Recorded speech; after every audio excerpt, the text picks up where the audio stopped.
ఎవరైనా విద్యా వ్యవస్థ గురించి మాట్లాడుతారు, లేకపోతే ప్రభుత్వ ఆసుపత్రుల గురించి మాట్లాడుతారు, లేకపోతే ఉద్యోగాల గురించి మాట్లాడుతారు, అన్ఎంప్లాయ్మెంట్ గురించి మాట్లాడుతారు. కానీ మన రాష్ట్రంలో రైతుల గురించి మాట్లాడట్లేదు, విద్యా వ్యవస్థ గురించి మాట్లాడట్లేదు, ప్రభుత్వ ఆసుపత్రుల గురించి మాట్లాడట్లేదు. మద్యపానం గురించి ఆ షర్మిలాదేవి, ఈ చంద్రబాబు నాయుడు, ఆ పవన్ కళ్యాణ్ మాట్లాడుతున్నారు. గతంలో బెల్ట్ షాపుల ద్వారా ప్రైవేటు వ్యక్తులు మద్యాన్ని ఏరులై పారించారు. కాంగ్రెస్ పార్టీ, టీడీపీ ప్రభుత్వం మద్యాన్ని ఏరులై పారించింది. ప్రైవేటు వ్యక్తుల చేతుల నుండి కమిషన్లు తీసుకుని లైసెన్సులు ఇచ్చారు. మద్యాన్ని రాత్రి 2 గంటల నుండి 3 గంటల వరకు కూడా మద్యం షాపులు తెరిచి ఉంచేవారు. ఎక్సైజ్ శాఖ అప్పట్లో పట్టించుకునేది కాదు. మద్యాన్ని విచ్చలవిడిగా అమ్మి దోచుకునేవాళ్ళు, దాచుకునేవాళ్ళు, పెత్తందారులకు దోచిపెట్టేవాళ్ళు. ఈరోజు ఆ పరిస్థితి ఉందా? మద్యం షాపులు 4380 షాపుల నుండి 2900 షాపులకి జగన్మోహన్ రెడ్డి తగ్గించేశాడు. 43,000 బెల్ట్ షాపులను వైసీపీ ప్రభుత్వం వచ్చిన తర్వాత అరికట్టింది. ఒక్కొక్క మద్యం షాపుకు గతంలో ఒక్కొక్క పర్మిట్ రూమ్ ఉండేది. ఈరోజు పర్మిట్ రూములు ఉన్నాయా? ఎవరైనా తాగేసి రోడ్లపైన పడుండే పరిస్థితి ఈరోజు ఎవరైనా చూసారా? మద్యాన్ని ప్రభుత్వమే తీసుకుని ప్రైవేటు వ్యక్తులను అరికట్టి పారదర్శకంగా మద్యాన్ని ఉదయం 11 గంటల నుండి రాత్రి 9 గంటల వరకు అమ్ముతుంటే సిగ్గు శరం లేకుండా గత ప్రభుత్వంలో ప్రైవేటు వ్యక్తులకు మద్యం షాపులను వేలం పాడేటట్లు చేసి కమిషన్లు తీసుకుని మద్యాన్ని ఏరులై పారించిన కాంగ్రెస్ పార్టీ, తెలుగుదేశం పార్టీ వాళ్ళు మాట్లాడుతున్నారు. వాళ్లకు గతంలో మద్యం ఎలా వ్యాపారాలు చేసేవాళ్ళో ఆ నష్టం వచ్చేసిందని ఈరోజు జగన్మోహన్ రెడ్డి మద్యాన్ని ప్రభుత్వం ద్వారా సక్రమంగా, పారదర్శకంగా అమ్ముతున్నాడు అని మద్యపాన నియంత్రణను 4380 షాపుల నుండి 2900 షాపులకు తగ్గించేశాడని వాళ్ళ యొక్క అక్కసును, వాళ్ళ యొక్క కోపాన్ని జగన్మోహన్ రెడ్డిపై ప్రదర్శిస్తున్నారు. ప్రజలందరికీ కూడా మద్యపానం గురించే చెప్తున్నారు. రాష్ట్రంలో జరిగిన అభివృద్ధి గురించి వాళ్ళు చెప్పట్లేదు. ప్రతి గ్రామంలో కూడా 2000 జనాభాకు ఒక సచివాలయం వచ్చింది. ప్రతి సచివాలయంలో కూడా 10 మంది ప్రభుత్వ ఉద్యోగులు వచ్చారు. గతంలో 2019 వరకు మీ గ్రామానికి ఒక్క ప్రభుత్వ ఉద్యోగి, టీచర్ తప్ప ఎవరైనా ప్రభుత్వ ఉద్యోగి మీ గ్రామానికి వచ్చినట్లు మీరు చూశారా అని మిమ్మల్ని ప్రశ్నిస్తున్నా. ఈరోజు గ్రామ సచివాలయాల రూపంలో 10 మంది ప్రభుత్వ ఉద్యోగులు మీ మధ్య పనిచేస్తున్నారు. దిశ పోలీసు కూడా ఆ ప్రభుత్వ ఉద్యోగుల్లో ఒకరు ఉన్నారు. మహిళలకు రక్షణ ఇస్తున్నారు. ఒక వైద్య అధికారి అక్కడ పనిచేస్తున్నాడు. ఒక ఎడ్యుకేషన్ అధికారి అక్కడ పనిచేస్తున్నాడు. ఒక అడ్మిన్ అధికారి అక్కడ పనిచేస్తున్నాడు. ఒక సెక్రటరీ అక్కడ పనిచేస్తున్నాడు. మహిళలకు నర్సింగ్కి సంబంధించిన, వైద్యానికి సంబంధించిన అధికారి అక్కడ పనిచేస్తున్నారు. ఈరోజు 10 మంది అధికారులు 2000 మంది జనాభాకు పనిచేస్తుంటే, 50 ఇళ్లకు ఒక వాలంటీరు ప్రజలకు సేవ చేస్తుంటే, ప్రజలకు ఏ ఇబ్బంది లేకుండా రాజధానిలో జరిగే పనులన్నీ కూడా గ్రామాలలో వార్డు సచివాలయాల ద్వారా జరుగుతుంటే, ప్రతి సర్టిఫికేట్ కూడా ఇళ్లకు తెచ్చి ఇస్తుంటే, ఈరోజు పరిపాలనలో జరిగిన అభివృద్ధి గురించి వాళ్ళు ఏ ఒక్క మాట మాట్లాడలేదు. సచివాలయాల గురించి మాట్లాడట్లేదు.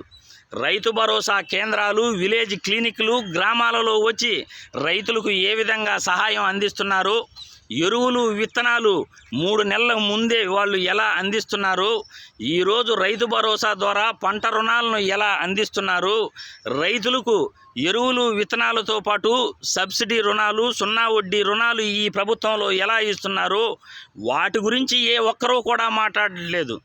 జరిగిన అభివృద్ధి గురించి మాట్లాడరు. కానీ దోచుకున్న పెత్తందారులకు దోచిపెట్టిన ఈ కాంగ్రెస్ పార్టీ, టీడీపీ పార్టీ నాయకులు, కొత్తగా వచ్చిన దత్తపుత్రుడు రాష్ట్రంలో అభివృద్ధి గురించి మాట్లాడట్లేదు. మద్యం గురించే మాట్లాడుతున్నారు. వీళ్ళు ప్రతి ఒక్కరూ కూడా మద్యం తాగుతారు, కానీ మద్యం గురించి మాట్లాడతారు. పక్క రాష్ట్రాలలో మద్యం వ్యాపారాలు జరుగుతున్నాయి. మద్యాన్ని ప్రైవేటు వ్యక్తులు ఏరులై పారిస్తున్నారు.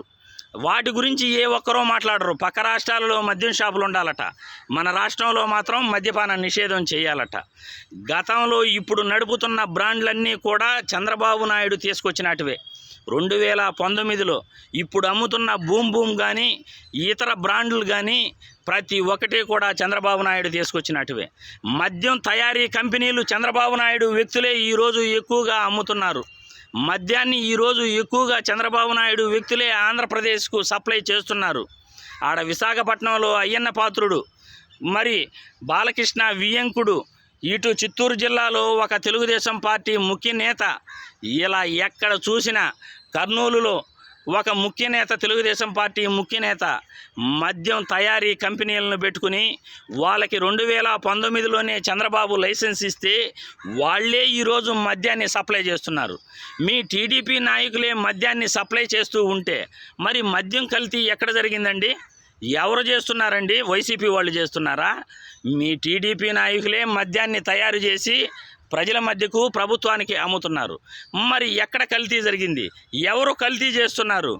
బుద్ధుండాలి, సిగ్గుండాలి. ఇలా మాట్లాడడానికి, తప్పుడు మాటలు మాట్లాడడానికి ప్రజల మధ్యకు వచ్చి సిగ్గు శరం ఉండాలి. చేసే పనులన్నీ మీరు చేస్తారు, కానీ జగన్మోహన్ రెడ్డిపై నెట్టేస్తారు. ఇదేనా? ఈరోజు సంక్షేమ పథకాల రూపంలో జగనన్న ఈరోజు లక్షల కోట్లు ప్రజల అకౌంట్లో వేస్తున్నాడు. రాష్ట్ర అప్పుల గురించి మాట్లాడతారా? కేంద్ర ప్రభుత్వం కాగ్ నివేదిక రాష్ట్ర అప్పుల గురించి ఎన్నిసార్లు మీకు చెప్పింది? రాష్ట్రంలో చంద్రబాబు నాయుడే ఎక్కువ అప్పు చేశాడు. జగన్మోహన్ రెడ్డి 1.77 లక్షల కోట్లు మాత్రమే ఆర్థిక సంఘం పరిమితులకు లోబడి అప్పు చేశాడు. చంద్రబాబు నాయుడు చేసిన అప్పుల భారం జగన్మోహన్ రెడ్డిపై పడింది. దానికి వడ్డీలు కడుతున్నాడు. అప్పులు 2.68 లక్షల కోట్లు చంద్రబాబు అప్పు తెచ్చి కూడా రాష్ట్రానికి ఏమీ చేయలేదు. ప్రజలకి ఒక్క రూపాయి కూడా ఇవ్వలేదు. మరి అప్పుల గురించి మాట్లాడుతున్నారు. రాష్ట్రం అప్పుల పాలైపోయిందట. పక్క రాష్ట్రం అప్పులు, తెలంగాణలో ఎన్ని అప్పులు ఉన్నాయో, తమిళనాడులో ఎంత అప్పులు ఉన్నాయో, కర్ణాటకలో ఎంత అప్పులు ఉన్నాయో వాటి గురించి కూడా చెప్పండి, చూస్తాం.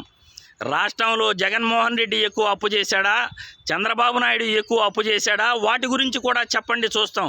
సిగ్గు శరం లేకుండా ఆంధ్రజ్యోతి, ఈనాడు, TV5 పత్రికలను అడ్డం పెట్టుకుని అబద్ధాలు మాట్లాడుతూ షర్మిల ఎన్నికలకు ముందు వచ్చి నోటికొచ్చింది మాట్లాడుతోంది. చంద్రబాబు రాయించిన స్క్రిప్ట్ చదువుతూ ఉంది. చంద్రబాబు నాయుడు ఒక అబద్ధాన్ని పదే 100 సార్లు చెప్పటం వల్ల అది నిజమైపోతుంది అని నమ్మే వ్యక్తి అతను. ఆ అబద్ధాన్ని 100 సార్లు ప్రజల మధ్య చెప్తే దాన్ని నిజమనుకుంటారు అని అనుకునే చంద్రబాబు నాయుడు రాయించిన స్క్రిప్ట్ని షర్మిల చదువుతుంది. అమ్మా షర్మిలమ్మ, ఏ రోజైనా కానీ నువ్వు ప్రజల మధ్యకు వచ్చి ప్రజల తరపున పోరాడావా? రాజన్న బిడ్డ అని చెప్తున్నావు. రాజన్న ఓదార్పుని అడ్డుకున్న ఆ కాంగ్రెస్ తరపున పోరాడడానికి నీకు సిగ్గనిపించట్లేదా? రాజన్న తెచ్చిన ఆరోగ్యశ్రీని కానీ 108, 104 వాహనాలను కాంగ్రెస్ ప్రభుత్వం, టీడీపీ ప్రభుత్వం నిర్వీర్యం చేసేసింది. డీజిల్ కూడా 108, 104 వాహనాలకు అందించలేదు. జగన్మోహన్ రెడ్డి వచ్చిన తర్వాత 108, 104 సేవలను మళ్ళీ ప్రజలకు అందించాడు. 1750 వాహనాలను కొనుగోలు చేసి ప్రజల మధ్య తిప్పుతున్నాడు. రాజన్న అమలుపరిచిన ప్రతి పథకాన్ని ఈరోజు జగనన్న అమలు చేస్తున్నాడే కానీ గతంలో కాంగ్రెస్ పార్టీ 2009 నుండి 2014 వరకు ఎక్కడ అమలు చేసింది అని నిన్ను ప్రశ్నిస్తున్నా. కాంగ్రెస్ పార్టీ ప్రజలను నెట్టనిలువున ముంచేసి రాష్ట్రాన్ని అడ్డగోలుగా విభజించి గత 10 సంవత్సరాలుగా ప్రత్యేక హోదా గురించి పోరాడలేదు, పోలవరం గురించి పోరాడలేదు, రాజధాని గురించి పోరాడలేదు. ఈరోజు ఏదో నువ్వు పైనుండి దిగి వచ్చినట్లుగా తెలంగాణ నుండి ఆంధ్రాకు వచ్చి ఈ ఎన్నికలలో హడావిడి చేసేసి ప్రత్యేక హోదా గురించి మాట్లాడతావు, పోలవరం గురించి మాట్లాడతావు, మద్యపాన నిషేధం గురించి మాట్లాడతావు. గతంలో ఎలా ఉండేదో మీ ప్రభుత్వాలలో పరిపాలన, ఇప్పుడు ఎలా ఉందో పరిపాలన, ఎలా అభివృద్ధి కనపడుతూ ఉందో అభివృద్ధి గురించి మాట్లాడండి మీకు దమ్ము ధైర్యం ఉంటే. ప్రజలకు ఎవరు లబ్ధి చేశారో దాని గురించి మాట్లాడండి మీకు దమ్ము ధైర్యం ఉంటే అని ఈ వీడియో ద్వారా ప్రశ్నిస్తున్నాను.